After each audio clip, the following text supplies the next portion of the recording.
Машинскиот факултет останува во Виница и одовде до крајот на 2012 година ќе излезе и првата генерација дипломци, а универзитетот веќе ја готви уписната програма за 2012-2013 согласно владината програма за високо образование.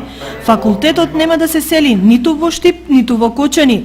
Во овие градови, како и во Струмица од ланската година, ќе има само дисперзирани студии. Генерално, веќе има студенти кои што се при крај со оформување на сите испити и се надевам дека до крајот на годината ќе излезат и првите дипломци со 240 кредити или 4-годишни студии од Машинскиот факултет во Виница. Генерално, значи, имаме запишување на двете насоки: производно машинство, транспорт, организација и логистика во Виница, дисперзирани студии во Штип, Струмица и Кочани. На факултетот во Виница и во Струмица моментално има 220 студенти, меѓу кои 76 вонредни.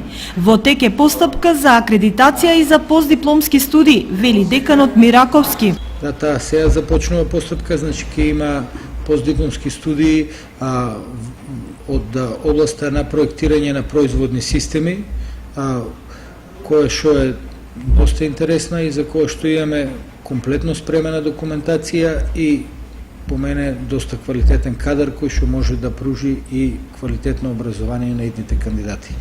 Со градоначалникот Дончев деновиве разговара околу новата уписна кампања и алтернативите за создавање поквалитетни услови за практична работа на студентите. Со деканот разговаравме околу кампањата за упис. Се понудивме како локална самоуправа да помогнеме во овој дел, бидејќи од заеднички интерес ни е да има што повеќе студенти на Машинскиот факултет.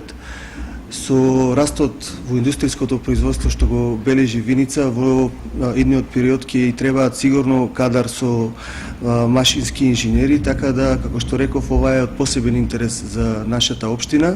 Инженери се потребни на македонската индустрија. Квалитетниот кадар кој излегува од факултетот може да добие и соодветна стипендија, но и соодветен ангажман, нагласи деканот.